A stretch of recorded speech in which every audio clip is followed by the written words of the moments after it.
En 2 o 3 ocasiones, una más recientemente, alguna lectora de Así Prensa, o lector también, a veces varón, me han pedido que hable sobre el tema de la violencia doméstica, ¿no? Y una de las razones por las cuales no encontraba mucho ángulo, honestamente, no es porque la violencia doméstica sea un tema poco importante, es un tema gravísimo. Es decir, el, el abuso físico, verbal, psicológico, usualmente del hombre hacia la mujer, es en la gran mayoría de los casos, no son los únicos, o en ese mismo escenario hacia la mujer y o los hijos. Y lo decía porque es como si me preguntaran, Alejandro, ¿puedes hablar sobre el robo? Es obvio que el robo es un crimen, dependiendo de su naturaleza, en general, es un delito y muchas veces involucra el robo por sí mismo la violencia o la amenaza de violencia. Sin embargo, cuando he ido viendo cómo el tema de la violencia doméstica realmente contamina muchas de las comunidades hispanas en los Estados Unidos o fuera de los Estados Unidos, porque las preguntas me las han hecho básicamente hispanos en Estados Unidos, me doy cuenta que muchas veces los hermanos que están tratando de ser buenos católicos no son conscientes que la violencia doméstica es un pecado grave y que desdice de los esfuerzos por ser católico. Muchos santos tempranamente en la iglesia, es decir, de los primeros padres de la iglesia, de los primeros grandes pensadores y santos en la iglesia, señalaban que el primer pecado contra el que había que combatir, sin importar la gravedad de los pecados, era cualquier pecado contra la caridad. Porque uno puede tener pecados personales serios, pero el pecado que directamente se inflige contra el otro es el primer pecado que debe desaparecer. Y en consecuencia, nadie puede decir yo soy un buen católico o voy camino a ser un buen católico si al mismo tiempo agredo verbalmente o físicamente a mi esposa, a mis semejantes o a mis hijos. Hay que comprender que en la violencia doméstica la gran mayoría de expertos coinciden en que existen dos problemas. Uno es lo que llaman un patrón cultural, es decir, lo han visto en su entorno, lo han visto en sus padres, lo han visto en su familia, lo han visto permitido en la familia, lo han visto alentado entre los amigos y en consecuencia hay un entorno cultural que lo vuelve no solamente permisible, sino normal, cuando no en algunos casos,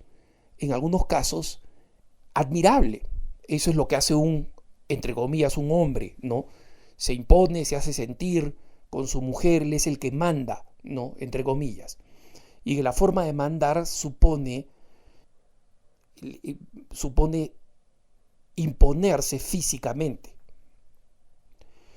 Y en segundo lugar, junto con el problema del el contexto cultural, está el de las heridas psicológicas, especialmente las referidas al manejo de la ira, al manejo de la rabia.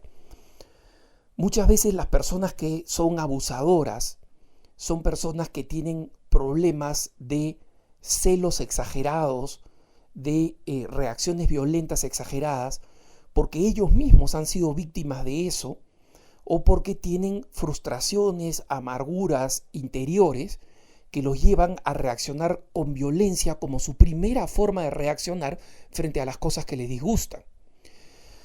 Y en el primer caso, en el caso de la mala influencia cultural, hay que entender que una de las características fundamentales de la fe cristiana es que la fe cristiana nos quita los vicios culturales.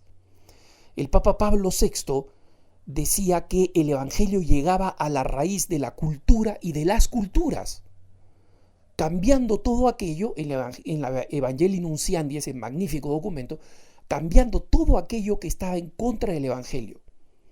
Entonces, una persona que es católica se puede haber criado en una cultura tremendamente machista y abusadora, pero si se vuelve una persona de fe, esa fe tiene que transformar completamente esa cultura. ¿Por qué? Porque la fe nos enseña algo muy sencillo. Un hombre, cualquier ser humano no puede abusar de su fuerza.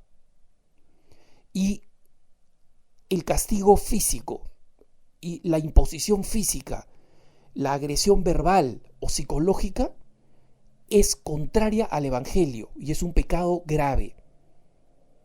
En consecuencia, es materia de confesión, en consecuencia, es materia de trabajo personal, y como justamente la caridad comienza con los más cercanos a nosotros, con el prójimo, con el que está próximo a mí, es uno de los primeros ámbitos de esfuerzo de conversión que debe tener una persona con inclinación a la violencia.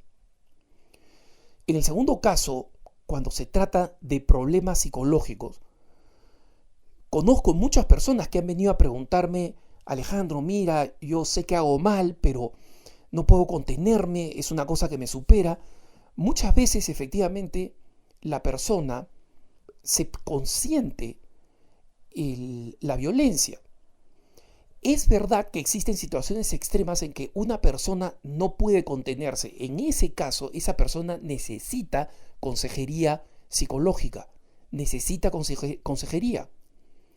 Y las personas que le aman, especialmente la esposa, los hijos que son víctimas de estas explosiones de ira y de su abuso, tienen que decirle cada vez que esta persona pide perdón o se acerca, decirle: mira, yo te perdono, pero esto se repite una y otra y otra y otra vez. Tú dices que tú no querías hacerlo, pero lo sigues haciendo, y un día vas a estallar de una forma en que no solamente nos vas a golpear y no solamente vas a seguir envenenando cualquier relación, convirtiendo lo que debería ser amor en miedo, en una relación de terror, porque por más que tú nos ames, cuando te vemos venir, vemos una bomba de tiempo a punto de explotar caminando hacia nosotros.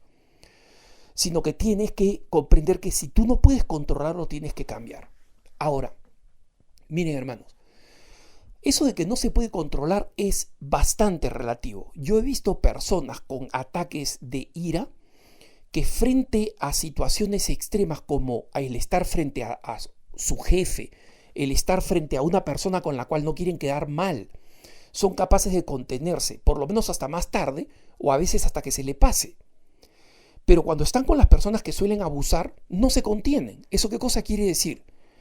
Que por más que el deseo de agredir a la persona física, verbal o psicológicamente sea intenso, estas personas en otras circunstancias, bajo presión, cuando está en juego algo que le resulta importante, como mantener el trabajo, por ejemplo, o como quedar bien frente a personas cuya valoración le consideran muy importante, estas personas demuestran que sí tienen la fuerza de voluntad, simplemente que no quieren ejercerla, porque obviamente ir en contra de sentimientos repentinos, explosivos, intensos, cuesta esfuerzo.